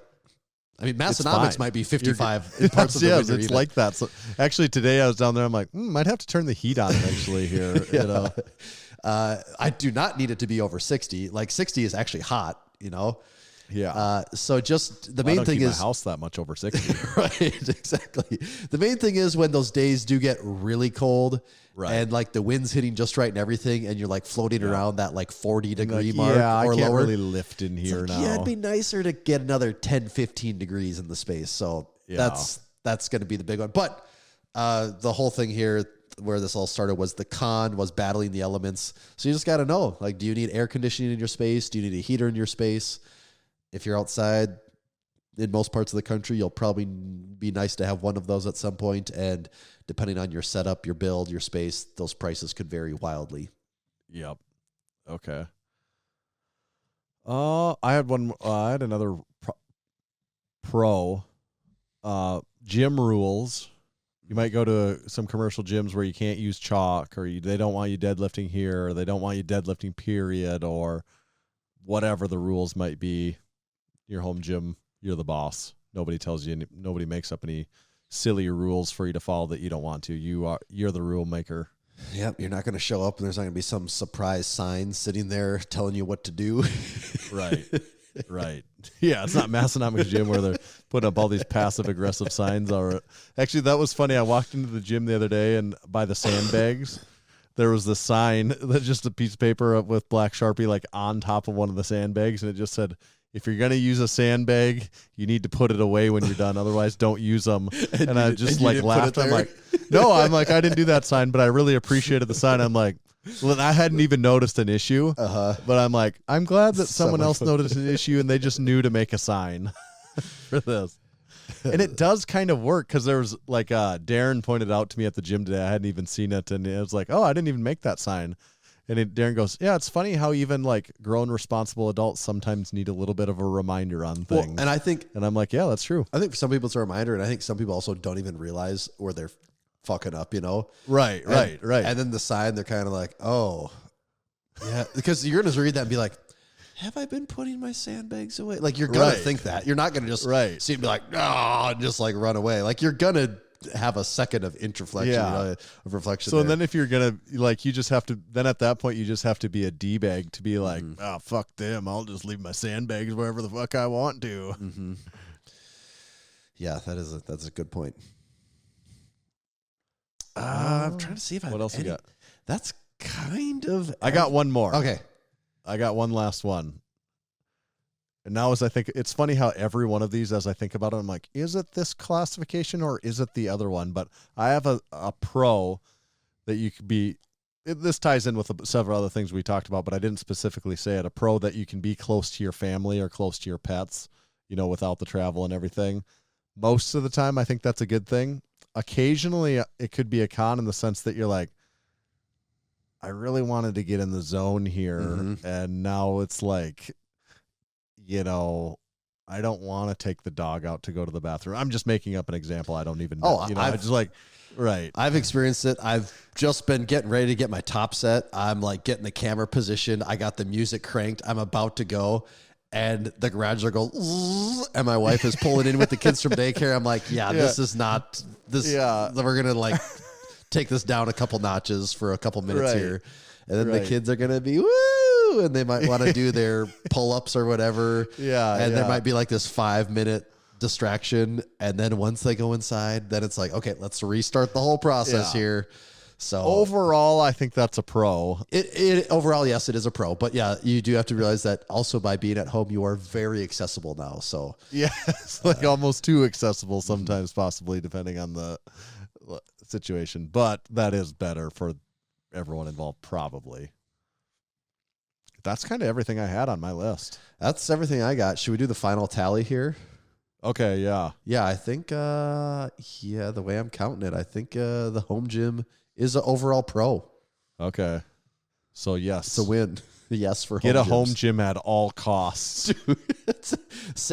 Do it, dump a ton of money into it. It's an investment. You will definitely get at least 50% of that money back if you're lucky someday, maybe. Let us know, for those of you that watch the podcast on and YouTube, don't say, let us know in the well, I comments. sold equipment during COVID. I made a lot of money. Doesn't count. It's an exception to the rule. Don't point out the blatant exceptions that you experienced, because every one of these you have to understand we understand there are exceptions to the rules, but do leave a comment and let us know maybe some pros and cons that we completely left off of our list. Even what the hell, for the algorithm, point out your blatant exception to the rule. Your and gym hacks. be like, you dumbasses, I got filthy rich during COVID. You dumb bastards. So even for the sake of the algorithm, yes, point out your blatant exceptions to all of the rules. But yeah, let us know if there's anything good that we kind of left off or anything bad that we left off. Because there might be some people that are very anti-home gym, right? You don't. I know there's a lot of people that are very pro home gym. Is there anyone that's anti-home gym? That's I would say I don't know if I would say I was anti-home gym, but I was kind of the mentality home gyms are sort of overrated. Even a year ago, that was my thought process. And I still to a certain extent they are, but it's just, if a good gym is not close to you, it gets really, I still think at the end of the day, a good gym is better. I really do. Right. A good gym is really hard to beat, but good gyms are few and far between. And also there's a good chance, especially if you're in a city, a good gym requires a good drive. And now you're talking a lot of time. If you haven't had a home gym for the last year, do you think your training would have gone worse? Than 100%. I don't think I could have. It wouldn't have gone. I know for a fact it would have gone worse. But also, a lot of that is because of having kids and stuff. If I didn't have kids and that stuff going on, my schedule could just be whatever. That's. Spend 4 hours on your gym trip for the day. I'm so constrained. You might just want to. Yeah, that's my biggest constraint. Is just my schedule and time is so restricted that the home gym has allowed me to make it happen. Right. So that was your gym size comment. Was that you added your stall mat? Oh yeah. I think did I write gym flooring too, or did you put that? Gym in there? flooring actually. That had come from the week prior. I put that because I had that Instagram post. Oh yeah. Yeah, we could talk about that specific. Yes. What about, you also had feet? Is that related to the home gym thing? No, that is not. Okay. We'll talk about that. Maybe I'll say the gym floor thing then, because I think this is actually kind of relevant to the home gym thing. We had the conversation with Juji Mufu when we did his home gym tour, where he said everyone, Coop and everyone's like, oh, you need to cover the whole thing in stall mats, rubber stall flooring. Mats. And he was kind of baffled by that thought, honestly. I think he was like, why would I do that? I would never want to do that. And I'm kind of with him I share the exact same sentiment as him when it comes to Massenomics gym. Mm-hmm. That's a lot of times, or sometimes people have brought that up, that they're like, oh, why don't you, deck the entire place out in stall mats or rubber flooring? And I'm like, I don't know why. I would spend thousands of dollars on that and, tens to God knows how many hours. Yeah. And I don't know I know what people say the advantage is because they commented. I made that Instagram post, what they say, and I'm like, but what are they saying the advantage is though? I'm actually genuinely curious. What is the advantage of having the protection of equipment? But I'm like, why do I need that everywhere Tell else? me, what's the point of having stall mats underneath the leg extension? What's the advantage? There is not one. What's the advantage of having stall mats underneath the leg press? I want to know. Someone tell me. And the other thing people said, you can make 100% level surface then, so there's no trip hazards, because the stall mats are a trip hazard. The stall mats are a trip hazard. That 3/4 inch. Somebody said, a few people said that. Wait, they said the stall mats are a trip hazard, or they are, because I don't have my whole floor covered in stall mats, so just a portion of it. So where that starts and stops, there's a trip hazard there. Yeah, no, I'm not buying that one. I don't buy that one. Here's what I'd say and I'll get to this, but here's what the cons to it at Massenomics Gym are. Price, time. I don't know what the hell the pros are. Like, my con is what is the fucking pro? And The pros are, I don't know. I agree, because here's the thing. Okay, so people that don't know, the dumbbell area is completely covered in rubber in horse stall mats. So an area where you would actually drop things onto a floor, and both things could benefit from the floor, and the objects could both benefit from some protection. The protection is in place. The deadlift platforms are deadlift platforms, not horse stall mats. So the deadlift platforms have that. The racks have actual platforms built underneath them too. right.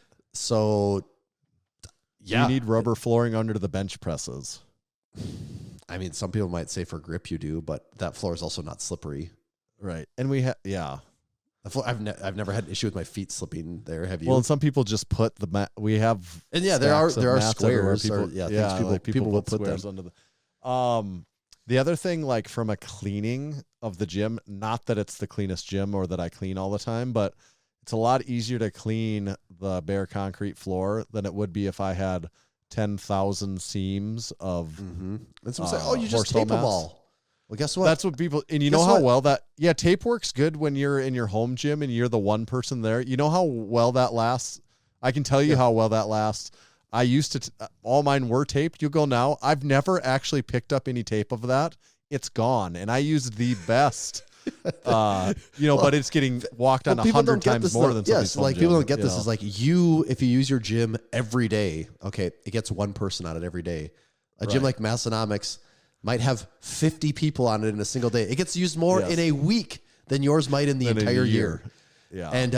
And so, like, the first time someone runs a bench across it at an angle and rips the tape. Yeah. And when done. it's not when you're not the owner, or, like, other people, I'm not even saying they're being disrespectful. They don't take the same level of care. Well, they just don't know the limits of how the stuff, Right. the limitations of, the tape. And there's does other things rip. you can, like, use those, like what they make like rafters out of, where it has the spikes on it. You put those down on the ground and you tap it all together. Or you could get rolled flooring that doesn't have seams. But I'm like, you're talking about, like, to do that, you would be spending tens of thousands of dollars. Yeah. So it's a lot of money for sure. And at the end of the day, if you spent all that money, I'd be like, is this better? Okay. Well, here's one of the questionables is, all right, so you put that down, like Juji said, moving equipment around is a pain in the ass now. If you need to move anything, you got to actually pick it up, because you're either going to bind those stall mats up when you're pushing everything together, or you're going to rip the tape when you're sliding heavy stuff on it, or you just don't do it and you can move things across the cement floor, no problem. That has made it really easy to be able to move equipment in there for me over the years. And the stuff that gets a very permanent home and we don't want it to move ever, then I bolt it down. Yeah, and right. That it's like the 2 Elite FTS benches are bolted down, so they don't go anywhere. The combo rack's not bolted down because I actually like that to be moving. I like people it to move that around. Yeah. Right. I like it to move around. And that it's combo not rack's like heavy. fucking sliding away from you when you're using it. It's, but if you want to move it, you actually can. Mm-hmm. Yeah. But in a home gym, like your home gym, I think it makes sense to have. Oh, it does. You are like outlining what the gym is by having that. Mm-hmm. It's like you're very saying much this is the very gym. much a spot. Like I even noticed it, whether you admit it or not. I notice it like my kids. Subconsciously they'll walk around the perimeter of it. And sometimes they'll walk right across it. But there are times where I'll watch them and they'll go around the perimeter instead of taking the diagonal line over the corner of it. And it just does that thing of like it sets a boundary on top of protecting everything in the area. But I'm also talking, I have a total of 5 stall mats. Right. The scale is always area. so much smaller in the terms of a home gym too. That, but yeah, I get it in a home gym, but in a gym like semi-commercial like that, it doesn't. It'd be a different story if just a huge roll of flooring was like $20. Right. Like if it didn't cost like anything, you're like, I don't know, maybe. But when you're looking at the actual cost of what it is, it's like, man, that's a lot of money to spend for what gain? But my thing then is like, say it was completely free and all it cost was me doing all the work to get it, to move all the equipment, get it installed, cut it around, like all the things in there and get it down. Like, would I want to spend days doing that? And at the end of it, then I'd be like, what? And I would say, what was the net gain here? Yeah, that is a really good point, though. Actually, when you say it is maybe you'd say aesthetic, but I actually like. There is an aesthetic of like certain concrete too. Oh yeah, not like the concrete of original Massenomics gym. That was gross. Well, that was undoubtedly borderline dirt. The concrete at Massenomics gym now, it was painted. It is and a now certain. It's worn and it has this patina to it. It does. I mean, it is a certain look. Mm-hmm. Yeah, I don't know. So that's my gym floor thing. Don't be tricked by big gym flooring into thinking you have to cover everything. You don't have to. There is alternatives to it. But in most home gyms, it probably makes the most sense to pretty much cover your whole gym with it. Yeah. It's just so much smaller. Yeah, it just doesn't take much. Okay. All right, what else we got? Dude, for like probably the last 2 weeks, I wake up in the morning feeling like P. Diddy. Not anymore. I was about to do that and say, nope, nope, you don't want to feel that way. We don't do that anymore. I wake up in the morning and like my left foot just hurts. It's like it takes just a few minutes to get everything going, and then I'm good. I'm good, but it's like I almost like kind of limp out of bed. And is this part of getting old? Is this what's going on? And that really really hit me hard yesterday morning when I got out of bed, and I'm like, oh my God, I can't even put weight on my left foot. It hurts so bad. And I'm like, well, this will go away. So I just kind of hobble around for like making, usually between kind of like going through the cupboards and making your breakfast. By the time you sit down, you're like, oh, I feel fine now. And I'm like, I don't know. It might just be worse even. Like, what is going on? And then throughout the day, I'm like limping around, and I don't like to tell my wife stuff because she usually gets all, oh, you heard it, dude. Yeah. Like she gets just too worked up about it. So send you to the doctor right away. Well, she kind of is the doctor. So to a certain extent, but anyways, I'm like, oh, my foot is just I said, my heel, like in my arch, my heel is just killing me. She's like, oh, it's plantar fasciitis. That's what you got. I'm like, I don't know. She's like, that's what that is. I'm like, okay, well, what do you know? But really. Yeah. And, so like becoming more familiar, I got to then look and see, get familiar with what it is. And that seems to be the symptoms here. And so I suffered through it all day yesterday. And then today took a little more of a approach while I was sitting at my computer. I had the golf ball really working the arch and, did some different stretches on it throughout the day. And by the end of the day, after really working the foot over for most of the day, it didn't feel too bad, actually. Like yesterday, by the time I went to bed, I'm like, I actually would not be able to squat right now. If someone told me I had to go squat, it would feel like someone's telling you to go squat on some Legos. Like you're like, oh, that hurts so bad. I can't do that. Right. And even this morning was not too great. But yeah, by the time the day went on, it was feeling better. So hopefully. What do you think was the trigger of it, though? That's what I don't know. I really don't know. It wasn't like you went out and ran 5 miles? No. All I can think of was the day before. I still have, you have a pair of Ultra Boosts. I have a pair of Ultra Boosts I've had for like 5 years, and they still look clean, so I wear them all the time. But inside, I know they're like totally shot. And I don't know if it's like the foam. It's still squishy and soft, but it's like bottomed out. So I don't know if it does a weird thing for you. And so I was in the garage all day. I went to Tractor Supply. I was rearranging stuff. And then I was even standing on a ladder doing some stuff in my garage too. And I don't know if just being on my feet all day on that hard cement did it. But for whatever reason, on Sunday when I woke up, man, I felt it big time. It's getting old. Dude, I know, man. It's that's all these are now. You just wake up with an ailment and don't even know why. It was just slowly getting worse, and I'm just like, my mentality always, it'll go away eventually. And I don't know. Sometimes it does. It seems like more often than not, it doesn't go away eventually now. Yes. I still think about my hip though. I think when I moved into my house last year, I remember like we talked. It was like about this time last year. I'm like, dude, my hip just hurts. And it hurt bad for a while to the point where I had to like modify my squat stance and all this. Yeah. And then slowly after like 9 months, there was one day where I'm like, my hip doesn't really hurt anymore. And it somehow went away on its own. That one did. I have no idea what that was about, but it hurt for a long time. Like if we were sitting in a car, remember when we went to the Arnold this past year? Yeah. Oh my God. Every time we got up, it hurt so bad for like the first 20 steps. Yep. And then after that, it didn't feel good. It just didn't hurt severely anymore. So I don't know. Sometimes you do get lucky and things go away on their own after many months of doing nothing. That is the best. When you're like, wait, that doesn't really bother me anymore. What happened? You just forget that. Like, I don't know. You got to think, okay, does that hurt or have I just totally moved on mentally from even considering that as being a thing anymore? Or did it actually stop? You know what hasn't stopped? What? Build Fast Formula supplements. You can check them out at buildfastformula.com. You can use discount code Massenomics when you're there. Everything you order will be 10% off. They've got some bundles there now. There's like a light packer bundle where you get some Vaso Blitz, and they've also got fanny packs and shaker cups. You can get your biggest Build Fast fan bundle where it has that like one of every single thing that they sell. My personal favorite product, I'm just picking one today, has got to be the 80/20 protein. Take it every day. I'm going with the chocolate flavor. Also, the vanilla ice cream's good though too.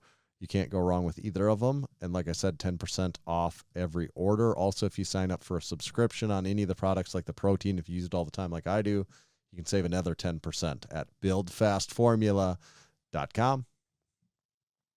Someone that's not a sponsor but worth mentioning was MarcoFactor had some cool updates to their app in the past. So what are they doing? Actually, several updates in the past couple of weeks here, but just things from as far as the way that, like, I guess I'm trying to think how far to go back here, but just in the way that it like calculates the number of calories you need in a day to like the ways you can customize the app. Just nice to see them continually putting in the effort to make the app a great one to use. I still log my food every single day in it, anything? Every meal. Not intentionally, there's been times where we eat out or something where it's hard to, know exactly what it is, and I guess, but right. But you make your effort all the time. Yeah. I still put all of them in, and that's probably why my weight is holding strong. What's your body weight doing? About, depending on the day, anywhere between about 212.5 and 214. Doesn't actually even fluctuate that much. It's pretty damn even. Pretty steady. It is steady as she goes. Okay. And if someone's thinking about tracking their calories, we do recommend the MarcoFactor app, and you can use code Massenomics. That will get us a little affiliate kickback, and it also gets you some extra free time on the trial. Yeah, I should really sign up for it and use Massenomics. Dude, you should. I will. I am going to someday. I am always finding my excuses to not do it. Some days I just get. I understand. I'm probably lucky in the way that I don't have like this nasty appetite that leads me down the road of obesity like a lot of people have, and I do believe that some of that is genetic. Just naturally, I lean towards being a lighter eater, but like, the more I track my calories, the more I'm like, man, it's as long as you just don't eat garbage, you can keep your weight in line pretty easily. Like, this morning, today, this felt like such a massive breakfast for me. And it was 900 calories. And I'm like, so this is what it was. 2 pieces of bacon, 3 eggs, an instant oatmeal packet, a yogurt, a Costco bagel, and that bagel even had a little cream cheese on it, and I also had cheese on my eggs as well. And all that stuff together, we're talking just a little over 900 calories, 58 protein, 100 grams of carbs, 34 fat. And I'm like, dude, I am like stuffed after this meal. Like, that's a bigger breakfast than normal for me. Yep. And I'm like, I could not imagine eating much more than that for breakfast. I mean, I know I could, but also I wouldn't want to like go on with my day and be productive. Right. I'm like, I could not imagine eating much more than that. And that's like not even hitting 1,000 calories. Right. And when you have like MacroFactor's giving me about 3,400 calories for the day, I'm like, God, and I still have 2,400 to go. Like that's still a lot of food to put down. So Right. yeah, it just shows you some really interesting thing about calories and food and dieting while you're in the process. Yeah. I want to get on that. It's just getting started. That's the hard part. It is. I think. It is because it also remembers, the stuff that. So like you're starting from scratch. So like for me, I can just go to the previous day, hit copy, breakfast. Right. Oh, copy it all, paste it to today. No big deal. And now that I've ate some things, like it knows that I've eaten those, so I can just start typing the first few letters, and it's like, oh, is this the food you're looking for? You're like, yep, that's the one. And it remembers the last serving size you ate, because typically pretty similar serving sizes. So much of it now is just like type 2 letters, click yes, go, and it's in there.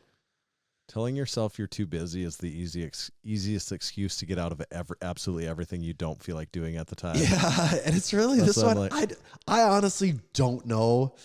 For me, that's actually what MacroFactor, probably the biggest factor for me, has one, just I know and I've said this before, I know it's brought my fat down and brought my carbs up, which I think is a net win. So I don't take progress pictures. I do think I'm maybe starting to see just the tiniest adjustments in body composition. I think I am, but some of that, maybe that's just better training too. Maybe that's where that's coming from. But, so for me, it's getting that a little more in order, but probably the bigger one is I'm routinely at the end of the day and I'm at like 2,800 calories. And so with MacroFactor, I get that last, okay, yep, we're kind of low on everything. We can make a big ass peanut butter sandwich and like, yeah, we're at like 350, 400 more calories and like, we're perfect for the day now. Or like maybe it just keeps me more in line from going to my tendencies of not wanting to eat. Are you still riding the cottage cheese lightning at all? Oh, dude. Yeah. Yes, I am. So actually, I think I've just adjusted my body to liking the Daisy cottage cheese from Costco because I keep buying that one because it's in the biggest tub. But I had run out, and I usually do a Costco run at the beginning of the month and then like a mid-month one. So basically I'm going to Costco like once every 2 weeks. And my cottage cheese had ran out somewhat early, and so I went about a week without any cottage cheese, which was annoying because it was like, oh, this is like a thing that actually helps me get my protein in a day. Like this, this sucks not having this.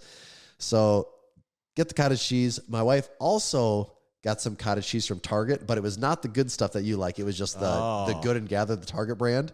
Right. And I opened that up because I'm like, oh, I got to just see what this is like. And I don't know if I've been conditioned to like the Daisy one, but I actually couldn't eat it. It was so gross to me. It was. See, that's the thing about cottage cheese. It's crazy. And how I think like that's what it is maybe get used to a certain formula. I think you're I right. actually don't think that was good cottage cheese though. Like the curd was so small. It was so small. You don't want tiny curd. It was so tiny. And like the whole thing was off. The flavor was not good. It was not good cottage cheese. Cottage cheese, I still would say, is one of the most variable foods in that way, though. Like, it's just that sauce to flavor to size ratio has got to just be dialed in. Some of them are way too wet, too. I don't like mine soupy. Like, some I open up and I'm like, this is like soup. And the Daisy, cottage cheese soup. Well, the Daisy, it's a thicker soup that it's in. It's not. Yeah. Well, I actually can't say for sure. I got to try some more before I can really give an honest opinion here. Maybe we'll do a blind taste test of cottage cheese. I think that could be a YouTube video at some point. Yeah.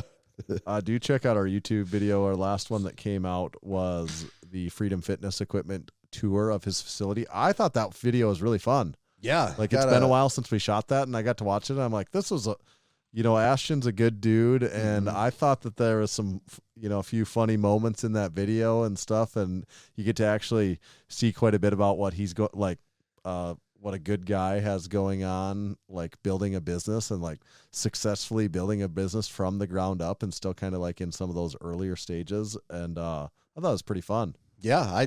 Now at this point, has it been 2 months? It's been 2 months since we were there. So it was kind of like watching it for the first time when I went back to edit it. And I enjoyed the video a lot. This next one that's coming out is a barbell comparison of the Alico $1,200 power bar versus the comparable Hansu power bar that's also IPF approved that only costs a fourth the price, $300. So check both of those out. Subscribe on YouTube if you're not.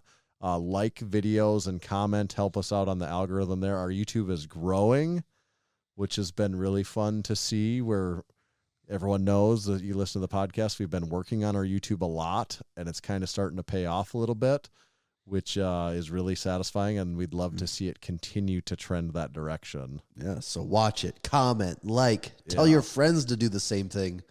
Do it on this video even, like the podcast videos. You know, we get a little less engagement on some of the podcast videos sometimes in comparison to our weekly, strictly YouTube videos, but also like make sure to even comment on this podcast video too.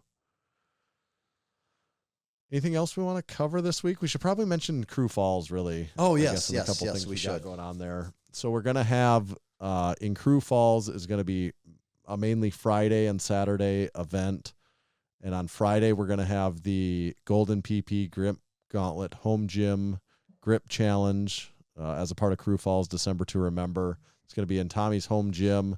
He's going to have heater in there, so we're going to be so nice and toasty. We're going to be sweating. I'm going to crank that sucker to 80. We're not leaving until everyone just looks like they left a sauna. Until everyone is just so satisfied at how warm you kept it for us. I don't know. Is there going to be 10 people there or 20 people? But just having that many people in the garage is going to raise the heat already, you know? And we've got the general events of the Grip Gauntlet Challenge. It's going to be... and this will be a YouTube video. This will be a video. Yeah, this will be a YouTube video. We're going to do grippers, Grip Genie grippers.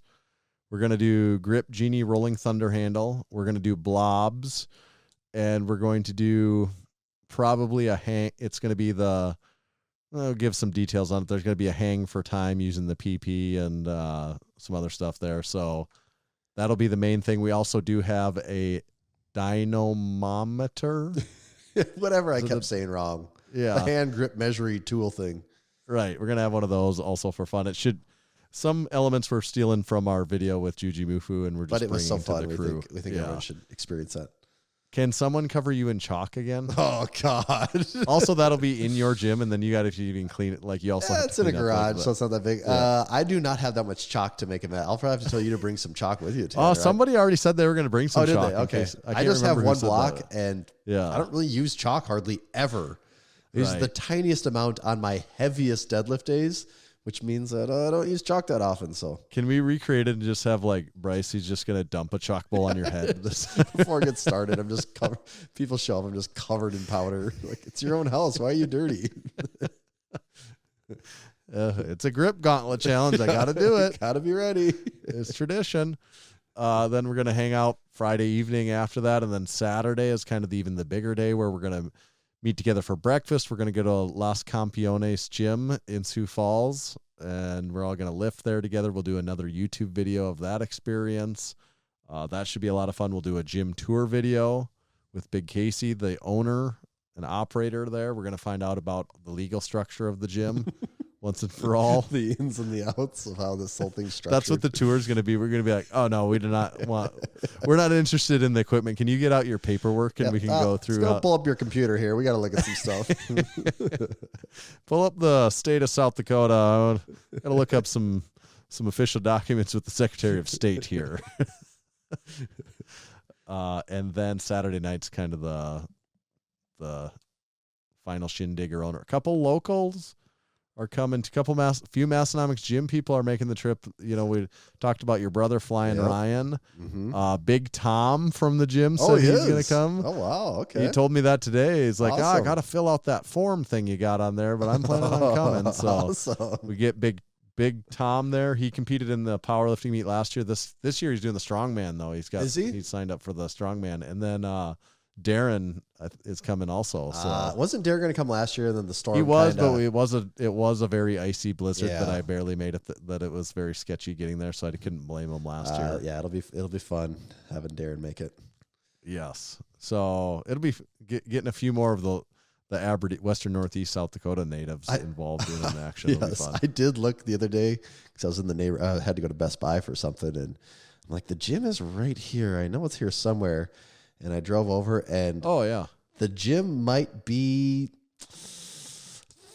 300 feet from the original Pancake House. Really? It's the next building next to the So original pancake. like we won't even get in our vehicles to go to. I mean, you like, wouldn't have to, but would you just pull up and park at the gym and then walk to the pancake house? actually, like, would that make sense? that might be the easier way to do it. Maybe. I mean, it's Right. There's like a very small alley between the two buildings, is all it is. So last year for lunch on Saturday, as some might remember, we did the Costco run and we all got chicken bakes. I know there's been somewhat of a change to their policy. Are we going to be able to do that again? I think so. Like, have they been cracked? Do they crack down on the membership thing? Even to get in the Sioux Falls one now, before you used to just flash your, just kind of hold up your card, and now you actually have to scan your card to get in to the. So are they going to let us all get in there like that? Probably, because you're still, as far as I know, you're still allowed the same. I don't think they've changed the guest policy. Like each card member is allowed to bring like 3 guests with them or something. Oh, okay. So if we got enough card members, we'll be fine. Yeah, I don't think that policy has changed at all. It's just people used to, I think, just walk in or take like their brother's card and not have their own. I don't know if there's any truth to this, but I've heard even like some cases of people doctoring like their own cards on their phones, and it'd be a real sick person to do something like that. What kind of sick bastard would try something like that? Just a real demented, just terrible scum of the earth type person. I don't know if it's happened. I can't verify it, but I've heard. It's, you hear these stories about these sickos out there, and you want to think they don't exist, but every story is rooted in some type of truth. These sick, tormented bastards. Yeah. Could just not imagine just knowing that someone like that lived in my neighborhood. They're out like running around in society. Like they're just out there driving their car like they're a regular ass person over there with their doctored Costco card. Ugh, makes me sick just thinking about it. I'm not going to be able to sleep tonight knowing there's people like that out there. God. I'm waiting for Netflix to come up with a documentary about that one. Disgusting bastards. So yeah, you can still get in on Crew Falls if you wanted to. It's gonna be fun. I'm totally looking just like outside of like all the content and it's a thing we run on stuff, but selfishly it's just gonna be a lot of fun. It is. Like, it's gonna be a really good time. Fun as hell. So physically, what's your condition like? Going into this? Yeah, I'll be able to do some grip. I'll be able to do the grip challenge. Yeah. Like, don't have to move around much for that, but I'll bench at the gym. I'll be able to bench just fine. I've started deadlifting. Like next time I go to the gym to deadlift, my deadlift will be a plate on each side, and that is giving me no problems whatsoever. Like that's going to continue to be really easy as I move up slowly, and I'm getting close to where I can kind of do like body weight squats. Okay, so but I can walk around. All right, so you're walking around fine. Yeah. Like my knee, let's see. So what is that? That's like in a couple weeks. Yeah, like when we're out standing around for a long time, my knee is going to be like you at should times be able to find at the a end of the night, seat though. Yeah, like I will have to find a seat more. I'm not going to be able to stand for like 3 hours and BS. Like I will have to get to a seat eventually. But also I'll have some pain-killing juice in me, so that helps a little bit too. Right. Uh-huh. But like in mostly normal stuff, you wouldn't even really look at me and know. But like I will be feeling it the next day. Also, like especially after a day like that, where myself, you're at the gym all day long, we're running around doing stuff. Yeah, that's a long day. Yeah, it won't limit me too much, but it'll take a couple days it'll be a minor setback, I think. But worth it. I also got to tomorrow hop in the car and go to the Black Hills, so it'll be like 6 hours in the car. So are you going to get that functional trainer that was out there? Sold really fast. Oh, it did. Yeah. I actually did message about it, and I'm like, I'm going to be there in like a week. And I messaged him and said, hey, I would even pay you more if you can, and I'd pay you now more if you can hold it until next week. And he said it was gone already? It was gone already. Yeah. I would buy that, though. I don't even know where to put it yet, but I would, like, at that price, I'm like, I'll figure it out. Yeah, was it a Parabody functional trainer? Is that what it was? Yeah, there's a Paramount or Parabody. Yeah, or it was one of those. like what do you want, like $300 for it? Yeah, and it looked nice too. I mean, it's worth like $1,000, I think, Yeah. all day. Like those are not that cheap. What I like about those, though, they don't have a large footprint either. No, they're not that big, really. And we have a cable crossover already, but it is slightly different. You know, you can do things a little bit differently. And like a place like Massenomics Gym, the cable crossover and lat pull down get used a lot. They do. You know, those are always being used. I could see a justification for also having one of those in there. Especially And when then we're it'd talking, probably it's get not used. that big of a machine, really. No, it's not that big. I would figure it out. I would figure an arrangement to have that in there at that price. I'm not dying to go buy one for $3,000 or whatever, but Dude, I could have swore you know, at the same time that I found my lat pull down in the cities, I could have swore there was the free motion functional trainers. that's the one people want. I think. Like that is the originator, I think, isn't it? But I could have swore there was like 2 of them for sale for like $600.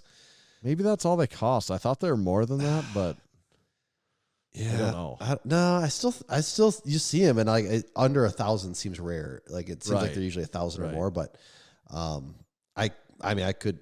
Did Nathan? Did he have the? He had the free motion one, didn't he? Nathan Thomas? Or, Yeah. Didn't they have that one in the corner in their gym tour? Yeah. I don't remember which one it is, but yes. Maybe it was that one. Because They do Ashton have one said in the the video, corner. though, you were asking him about it. Remember, he's like, "Oh, the free motion ones." He goes, "They designed him to weigh like 1,000 pounds," which is Oh, so. He's like, "Oh, I just hate dealing with those things." Which right. I can right, see how right. if that actually is what it weighs, that it Yeah. would be a huge pain in the ass moving it. That's true. Especially if you have a full stall mat floor. Especially you got to move it down some stairs. Oh, Yeah. just get to the top stair and give her a little push. Yep. Should we wrap this biatch up? I think so. All right. Buy all of our new stuff from the new drop. Like, subscribe everywhere you find us, all that stuff. Leave us a 5-star review on Apple Podcasts. We need to get those 5-star reviews ticking up. If you've been listening for a while, haven't left a 5-star review on Apple Podcasts, please go leave us one. We'll get on that road to 600 reviews there, 5-star reviews. Tommy, where do they find you at? You can find me at Tomahawk_D. You can follow me at Tanner_Bear. Just make sure to please follow Massenomics at Massenomics. See you.